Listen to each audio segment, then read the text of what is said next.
Senhores telespectadores, hoje vamos falar de turismo. Bom, não vou dizer o que é turismo, porque toda a gente sabe. Sabemos que o turismo está à nossa volta. Quando começou o turismo, também há muitas opiniões. Uma opinião certa é que o turismo tem a ver com a Revolução Industrial, nos séculos XVIII e XIX. Porquê? Não há turismo sem tempo livre. E não há tempo livre sem máquinas que façam o nosso trabalho. Portanto, realmente, há uma relação entre uma coisa e outra. Agora, este turismo de massa, este turismo de grandes cruzeiros, este turismo que enche o mundo, isso é mais moderno.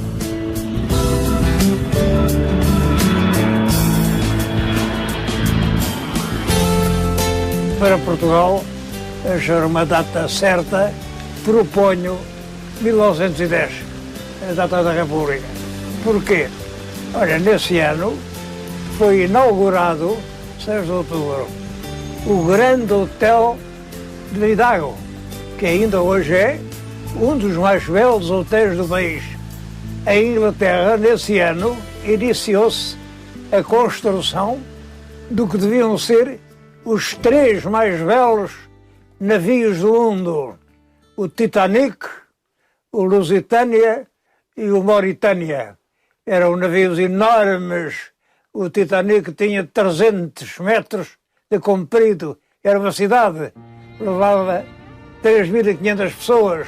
E, sobretudo, os construtores garantiam que aquele navio era insubmersível. Aquele navio não podia ir ao fundo. Estava chapeada, couraçada, com uma placa de aço de 2,5 centímetros. Portanto, era um verdadeiro couraçado. E 2,5 centímetros de aço não se racham de qualquer maneira. Em 1912, esse grande navio vai fazer a viagem inaugural. É um triunfo da técnica naval. O navio vai quase cheio, é uma alegria. Simplesmente, a meio da travessia entre a Inglaterra e os Estados Unidos, um gigantesco iceberg, um bloco de gelo flutuante imenso, tocou no casco do navio. É claro, e com a força que o navio levava e a força que o iceberg levava, fez um rasgão de 90 metros. É claro, com uma garganta de 90 metros a deitar água lá para dentro, encheu-se, durou horas. Essa agonia durou horas. É por isso que é um drama horrível. O navio chamou socorro, ninguém acudiu, e o navio foi para o fundo ao fim de algumas horas de agonia. Dava-se uma coisa curiosa: os salva-vidas, os escaleros do navio, só chegavam para metade das pessoas que iam a bordo. Aquilo tinha que salvar 3.500 pessoas, só havia barcos para salvar 1.750. É espantoso que os engenheiros não tenham pensado nisso. Então, aquela gente toda podia ter que salvar. Mas já aconteceu o que se esperava. É que realmente o navio foi para o fundo com metade da sua tripulação e dos seus passageiros, que não encontraram lugar nos barcos salva-vidas. É claro que com o afundamento espetacular e terrível do Titanic, acabaram os cruzeiros, acabaram os grandes navios. Aliás, o desastre é em 1912, em 14 começa a Grande Guerra, a Primeira Grande Guerra Mundial, e portanto não há lugar para passeios no mar. O mar não serve para passear, serve para morrer.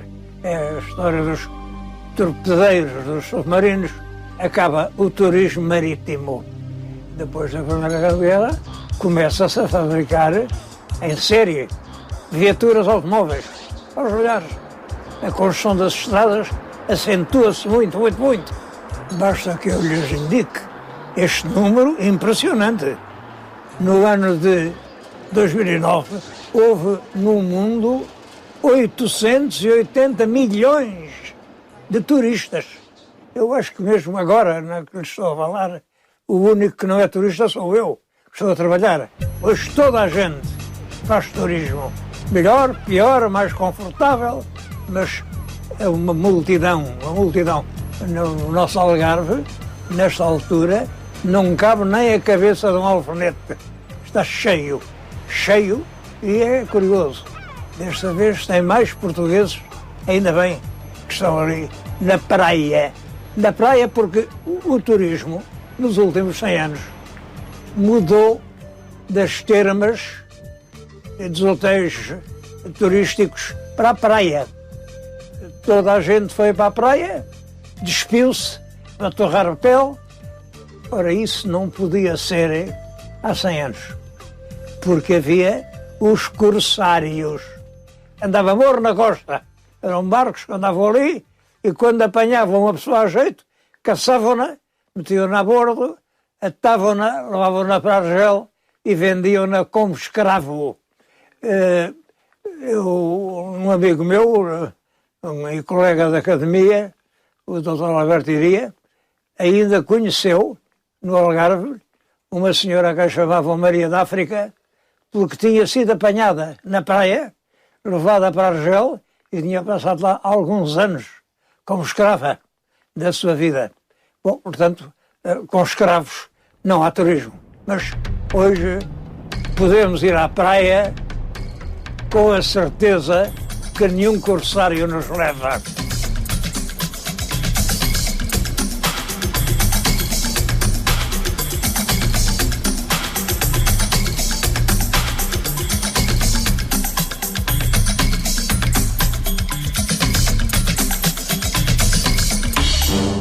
As grandes viagens tornam-se frequentes.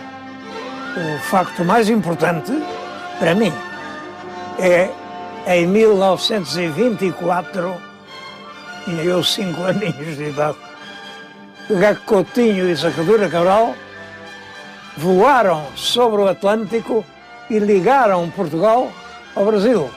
É um voo histórico, espantoso, como foi possível, com aqueles meios, com aquelas caranguejolas, aqueles aviões de lama, fazer isso.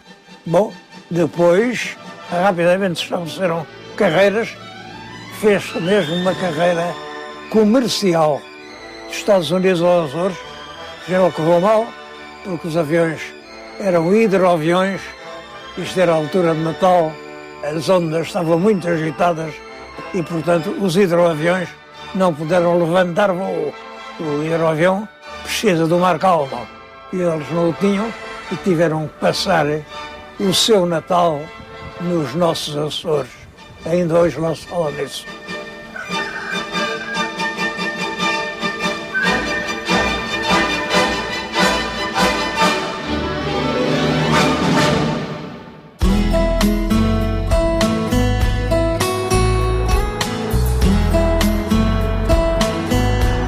Eu penso que em Portugal a primeira tentativa turística é aquele Palácio da Boa Viagem na estrada de Lisboa para os Cascais. Hoje está abandonada, foi feita já com objetivos turísticos. Depois surgem rapidamente Cascais, depois com Fausto Figueiredo, o senhores com a linha toda até Algés. É a altura em que aparece os Jerónimos, a Torre de Belém, Fátima, a seguir as praias da Costa Vicentina. Finalmente o Algarve que, a partir ali de 1950, se transforma no principal polo turístico do país.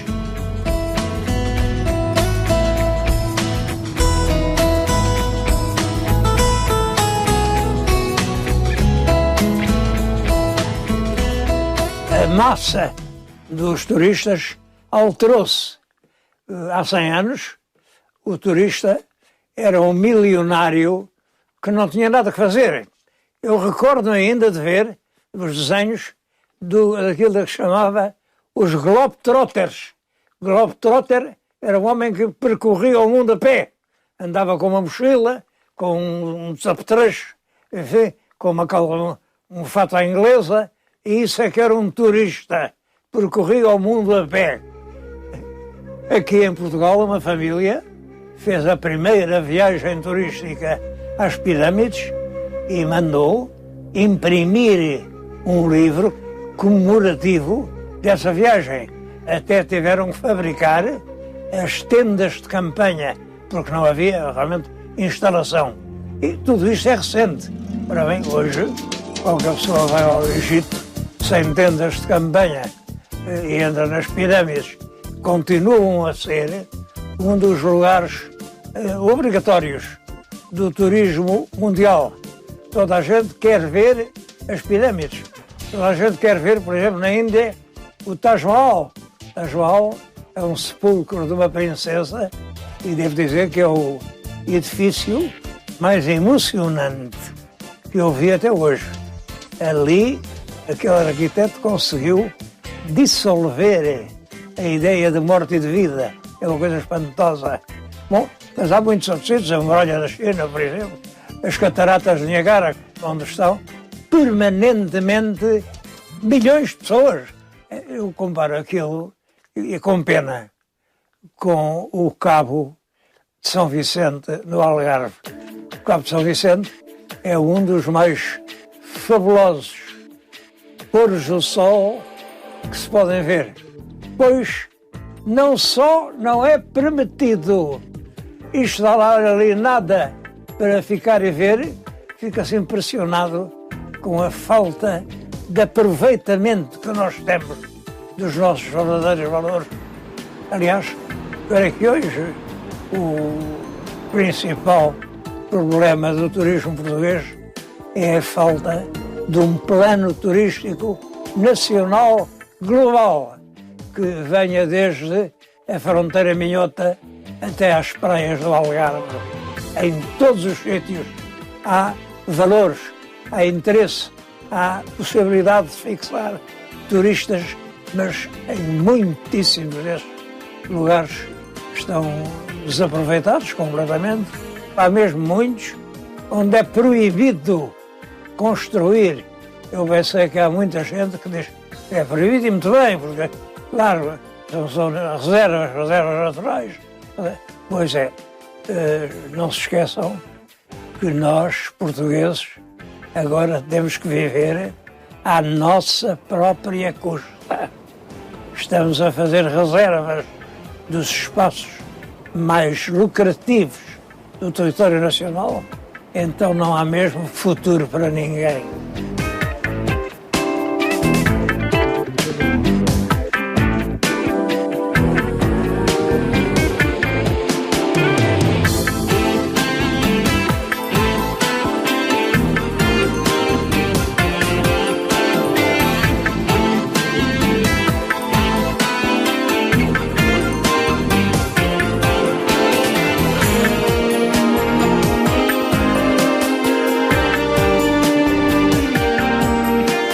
Em toda a região há elementos surpreendentes.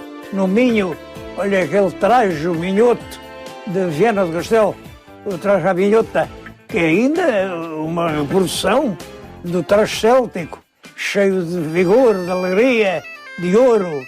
A gaita de foles, que é pré-histórica e que ainda hoje se usa, foi ao som de baladas tocadas em instrumentos daqueles que os primeiros portugueses puseram o pé no Brasil, num Porto Seguro, quando lá chegaram, para evitar um conflito com os nativos, que eram aguerridos e traziam armas.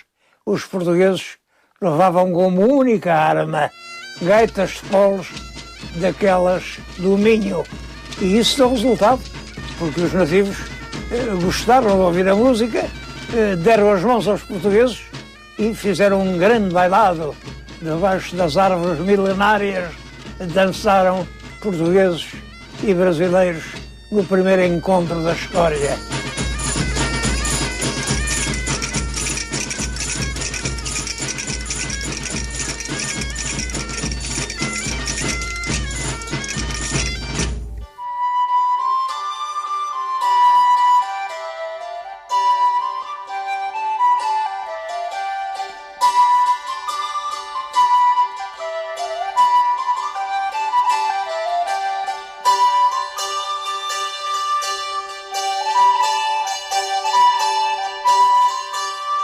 Muitas outras ideias se poderiam apresentar para uma revalorização turística do espaço português. Uma boa oportunidade para começar, acho que será o próximo ano. No próximo ano, a cidade de Guimarães foi escolhida como capital europeia da cultura. E bem, Guimarães é uma cidade antiquíssima e que tem monumentos extraordinários, desde o castelo que foi feito pela Condessa Mamadona. É um sítio lindo e, sobretudo, é ali que começa a civilização castreja, Citânia de Oriteiros, apareceu no século passado, e é considerada, com razão, a capital da cultura castreja, a cultura que na Idade do Ferro dominava no Ocidente. Esse monumento único no mundo, não é tão conhecido como merece. Bom, mas há mais do que isso. O Museu Álvaro Sampaio é outro museu muito notável, com peças da história portuguesa. E também está instalado num edifício que vem desde antes da nacionalidade. À volta de Guimarães há lugares inesquecíveis. Estou a recordar-me da Penha com o acesso naquele teleférico que sobe pelas serras e põe-nos lá em cima num sítio extraordinário.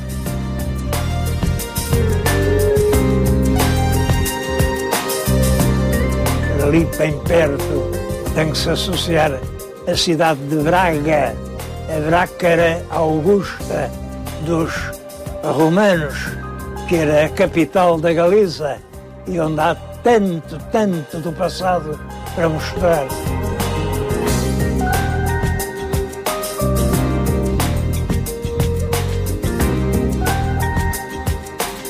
E depois a seguir o Porto, a cidade do Porto, que é extremamente importante sob todos os aspectos. Aí há que provar o vinho do Porto, que é uma das tais maravilhas do mundo.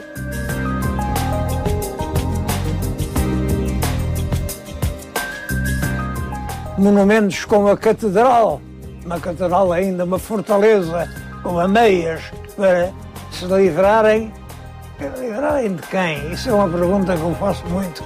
Diz-se que era para se livrar dos mouros. Eu creio que não. Creio que era para se livrar dos moradores, dos populares. Havia dois portos. Um porto na Ribeira, um porto de pescadores, um porto lá em cima, na Penha Ventosa, onde hoje está a Catedral. E a Catedral estava defendida com fortes muralhas e com ameias. A cidade debruçada sobre o Rio Douro, que lhe passa aos pés, um rio que sobe e é navegável até à fronteira com a Espanha e proporciona um passeio muito bom, muito bom.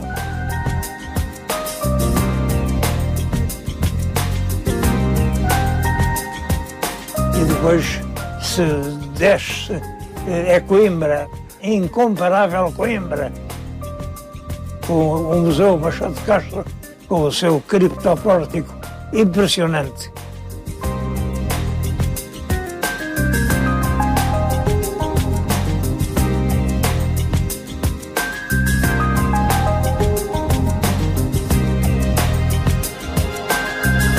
Depois de Coimbra, Leiria, e depois de Leiria, Fátima, e depois de Fátima, aquela espantosa Nazaré.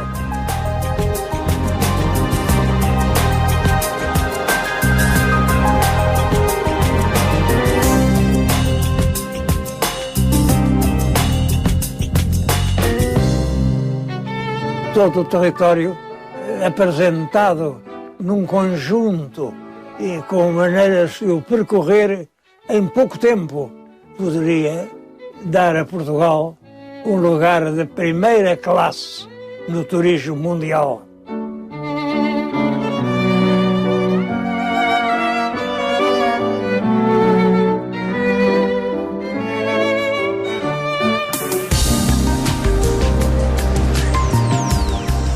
Esta peregrinação terminaria necessariamente numa das belas praias algarvias.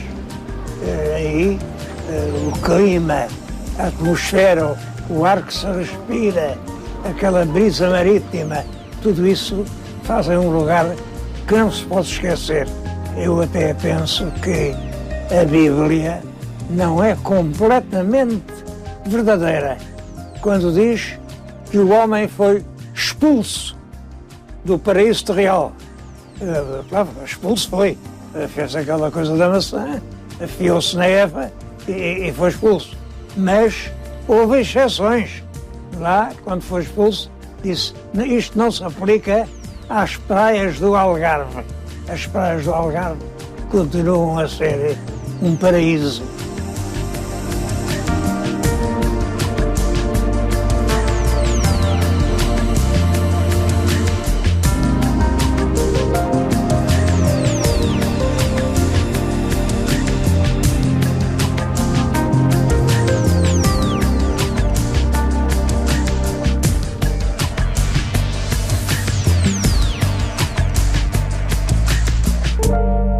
A realidade turística que mudou tão completamente da vila para a praia nos últimos 100 anos, vai também mudar, sem dúvida, nos próximos tempos.